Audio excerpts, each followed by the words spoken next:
Assalamualaikum warahmatullahi wabarakatuh. Saya Dr. Sutrisno, dokter spesialis obstetri dan ginekologi dari Fakultas Kedokteran Universitas Jenderal Sudirman Purwokerto, akan melakukan pemeriksaan ginekologi yang meliputi inspeksi pada area genitalia, kemudian melanjutkan dengan pemeriksaan inspekulo serta pemeriksaan bimanual. Pada pemeriksaan ginekologi, kita membutuhkan alat dan bahan sebagai berikut. Yang pertama adalah spekulum. Spekulum yang kita gunakan spekulum cocor bebek. Kemudian tampon tang, ya. Kemudian ada kasa sublimat yang kita siapkan. Kemudian apabila kita menemukan kasus dengan keputihan, maka kita membutuhkan namanya lidi kapas. Beberapa reagen yang nantinya akan kita gunakan antara lain asam asetat 3-5%, kemudian NaCl 0,9%, kemudian pewarnaan gram, dan tidak lupa KOH 10%, objek gelas, dan juga tidak lupa duk steril. Untuk memulai pemeriksaan, kita cuci tangan 6 langkah WHO, gunakan sarung tangan steril, nyalakan lampu untuk pemeriksaan, dan posisikan pasien dengan nyaman di meja ginekologi. Pemeriksaan ginekologi kita mulai dengan melakukan inspeksi pada area genitalia eksterna, meliputi area mons pubis, kemudian meliputi area klitoris, meliputi labia mayora dan minora, serta area vestibulum. Kita lihat adakah laserasi, adakah jejas, adakah tanda inflamasi, atau kita temukan adanya massa tumor di sana. Berikutnya kita akan lanjutkan dengan palpasi. Sebelum kita melakukan palpasi, kita lakukan aseptis dan antiseptis daerah vulva. Kita oleskan kasa sublimat dari anterior ke posterior. Kita ulangi dengan cara yang sama pada sisi kontralateral, dari anterior ke posterior. Kemudian kita buang ke sampang medis. Berikutnya kita melakukan palpasi, adakah massa tumor pada area vulva, pada area labia mayora, pada area labia minora, pada area klitoris, kelenjar para uretra kita turut serta lihat di sana. Kemudian kita susuri dari anterior ke posterior hingga di forset. Kemudian kita palpasi area vestibulum, kita lihat adakah pembesaran kelenjar Bartholin pada jam 5 dan jam 7. Setelah itu kita lakukan pemasangan duk steril untuk memasang spekulum. Setelah kita pasang duk steril, berikutnya kita akan melakukan pemasangan spekulum. Spekulum kita pegang seperti ini, ya, dengan menggunakan jari telunjuk dan jari tengah. Kita tahan blade spekulum. Kemudian dengan menggunakan ibu jari dan jari telunjuk tangan kiri, kita buka labia mayora dan minora. Kemudian kita sentuhkan spekulum pada forset. Kemudian kita arahkan ke dorsokranial hingga masuk kurang lebih 3/4 dari blade telah masuk ke intraoetus vagina. Setelah dipastikan minimal 3/4 dari blade sudah masuk ke intraoetus vagina, ini juga arahnya ini penting. Jadi arahnya itu tidak mendatar tapi ke dorsokranial, karena vagina dengan uterus membentuk huruf V. Jadi ini adalah ke dorsokranial hingga 3/4-nya. Setelah 3/4 masuk, kita putar 90 derajat. Setelah kita putar 90 derajat, maka ibu jari tangan kiri memegang tuas untuk membuka blade. Jadi ibu jari tangan kiri, ini perhatikan di sini, memegang tuas untuk membuka bled spekulum.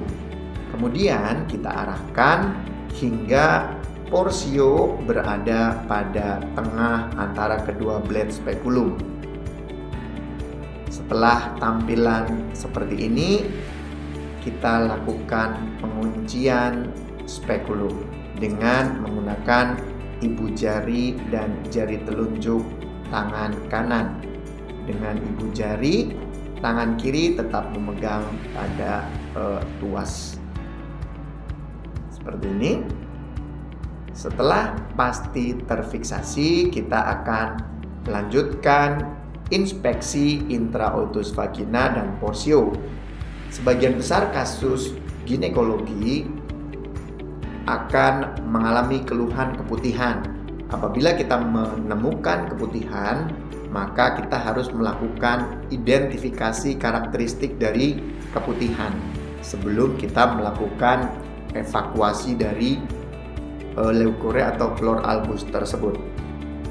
Jadi apabila kita menemukan karakteristik leukorea atau flor albus yang memiliki karakteristik berwarna putih keabuan, berbuih, encer, menutupi seluruh dinding vagina, dan tercium bau amis atau visi odor, kita akan berasumsi bahwa keputihan tersebut disebabkan oleh bakteri Gardnerella vaginalis atau spesies lain dengan kita sebut kelainannya adalah Bacterial vaginosis.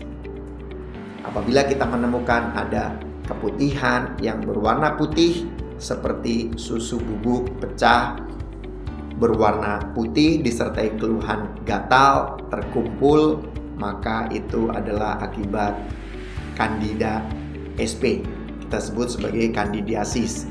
Ada lagi keluhan keputihan dengan karakteristik keputihan yang berwarna kuning kehijauan atau putih kekuningan, berbuih, dan kadang kita temukan area pathognomonis pada serviks yang kita sebut sebagai strawberry cervix. Maka kasus tersebut asumsi kita adalah kasus trichomoniasis yang disebabkan oleh protozoa Trichomonas vaginalis. Terkadang kita juga bisa menemukan adanya sekret mukopurulen yang keluar dari ostium uteri externum yang menunjukkan bahwa infeksi leukore tersebut diakibatkan oleh gonore. Setelah kita menilai karakteristik dari keputihan yang kita temukan, berikutnya kita melakukan usulan pemeriksaan penunjang sederhana, yaitu dengan cara menggunakan lidi kapas. Kita ambil sekret leukorea yang ada di fornix posterior, karena area terkumpulnya leukorea adalah pada di fornix posterior. Berikutnya kita oleskan di objek gelas. Paling tidak kita membutuhkan 3 objek gelas. Objek gelas yang pertama kita teteskan dengan NaCl 0,9%. Kemudian kita lakukan pengambilan sampel yang kedua, letakkan juga ke objek gelas yang kedua untuk diteteskan dengan reagen KOH 10%. Dan yang terakhir adalah kita ambil kembali sekret leukorea yang ada di fornix posterior, kita kembali oleskan di objek gelas yang ketiga untuk sediaan pewarnaan gram. Dan apabila kita temukan kasus leukorea berulang, maka kita membutuhkan 1 media kultur untuk melakukan kultur mikroba dan uji sensitivitas antibiotik. Reagen KOH selain digunakan untuk melihat adanya pseudohifa dengan tampilan mikroskopis, juga kita bisa gunakan untuk whiff test atau amin test pada kasus Bacterial vaginosis. Cara pengambilan sampelnya adalah sama seperti sebelumnya, yaitu dengan menggunakan lidi kapas. Kita ambil sampel leukorea yang ada di fornix posterior, kita oleskan di objek gelas, kemudian kita teteskan dengan KOH 10%. Apabila amin test atau whiff test positif, maka pada saat kita mengkibas-kibaskan tangan akan tercium bau amis yang menyengat. Itu akan mendukung kriteria AMSEL pada amin test untuk kasus bakterial vaginosis. Manfaat dari yang pertama, kita teteskan sampel leukore dengan menggunakan NaCl 0,9% tadi.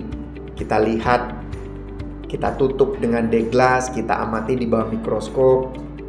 Apabila kita menemukan protozoa berflagel, maka itu mendukung diagnosis untuk kasus trichomoniasis akibat Trichomonas vaginalis. Jadi untuk objek gelas yang kita teteskan dengan NaCl 0,9%, kita tutup dengan deglas, amati di bawah mikroskop. Apabila kasus temuannya itu adalah trichomoniasis, kita harapkan akan menemukan protozoa berflagel. Pada objek gelas yang kita teteskan dengan KOH 10%, selain tadi untuk weak test, apabila kita amati di bawah mikroskop, pada kasus kandidiasis kita akan menemukan adanya pseudohifa. Dan pada pewarnaan gram, pada spesimen pewarnaan gram, tadi ada objek gelas yang kita oleskan dengan sekret leukore. Di objek gelas kita lakukan pengecatan gram. Yang pertama, kita akan menemukan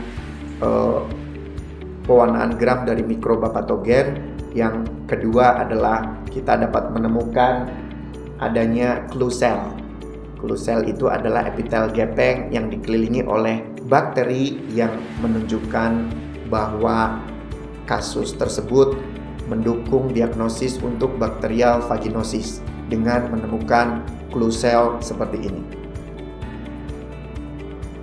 Pada pemeriksaan ginekologi, setelah tadi kita melakukan inspeksi, kemudian palpasi, pemeriksaan in speculo, kita lanjutkan dengan pemeriksaan bimanual. Pemeriksaan bimanual dengan pemeriksa berdiri di sisi kanan dari pasien, kemudian dengan menggunakan ibu jari dan jari telunjuk, kita buka labia mayora pasien. Kemudian dengan menggunakan jari tengah dan jari telunjuk, kita sentuhkan jari tengah pemeriksa ke daerah komissura posterior. Secara perlahan kita masuk menyusuri intraoitus vagina. Setelah masuk ke intraoitus vagina, tangan kiri pemeriksa melakukan palpasi di suprasimfisis. Seperti ini ya. Jadi dua jari pemeriksa itu yaitu jari telunjuk dan jari tengah menyusuri intraoitus vagina, kemudian diletakkan pada fornix posterior. Yang tangan kanan pemeriksa ini, jari telunjuk dan jari tengahnya itu berada di fornix posterior, sementara tangan kiri pemeriksa berada di suprasimfisis. Pertama, pada pemeriksaan bimanual kita nilai vulva vagina, kemudian poin kedua adalah porsio. Jadi setelah kita menilai vulva vagina, poin kedua adalah kita nilai porsio. Apakah kita raba massa pada porsio? Adakah nyeri goyang pada porsio? Kemudian kita nilai besar dan konsistensi dari porsio. Poin ketiga yang kita nilai adalah corpus uteri. Corpus uteri dengan kita melakukan palpasi di suprasimfisis, jari tengah dan jari telunjuk tangan kanan pemeriksa pada fornix posterior. Corpus uteri yang kita nilai apakah uterus itu posisinya antefleksi atau retrofleksi seperti gambar. Jadi apabila tangan kiri pemeriksa itu menekan suprasimfisis, sementara jari tengah dan jari telunjuk tangan kanan pada fornix posterior, apabila antefleksi maka kedua tangan pemeriksa akan saling bersentuhan. Tetapi apabila uterusnya itu adalah retrofleksi, maka kedua tangan pemeriksa akan terhalang oleh corpus uteri. Setelah kita nilai posisi uterus, kemudian besar konsistensi ukuran dari uterus, kita nilai adakah massa pada corpus uteri. Setelah kita selesai menilai corpus uteri, maka tangan kita gerakkan ke arah sisi lateral pada adnexa kiri.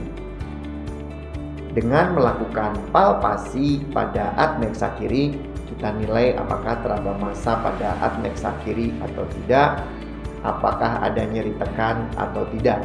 Kita lakukan hal yang sama dengan kita arahkan ke sisi adnexa kanan. Kita lakukan palpasi di suprasimfisis, berupaya untuk mempertemukan kedua tangan pemeriksa di sisi adnexa kanan. Adakah massa di adnexa kanan? Adakah nyeri di adnexa kanan? Kemudian yang terakhir kita nilai adalah cavum Douglas. Kita nilai apakah cavum Douglas teraba menonjol atau tidak dengan kita arahkan jari tengah dan jari telunjuk tangan kanan tetap pada fornik posterior. Kita melakukan palpasi dengan tangan kiri di suprasimfisis seperti ini. Itu adalah 5 poin yang dilakukan. Yang pertama adalah pada bimanual vulva garis miring vagina. Kemudian yang kedua kita nilai porsio, bagaimana besar, konsistensi, adakah massa pada porsio, adakah nyeri goyang pada porsio. Kemudian yang ketiga adalah corpus uteri, bagaimana bentuk, ukuran, kemudian posisi uterus, apakah anterfleksi atau retrofleksi. Kemudian poin keempat berikutnya kita nilai adalah adnexa kiri dan kanan. Dan yang kelima adalah cavum Douglas. Demikian pemeriksaan ginekologi telah selesai kita lakukan. Semoga memberikan banyak manfaat untuk seluruh mahasiswa Fakultas Kedokteran dimanapun berada. Semangat belajar!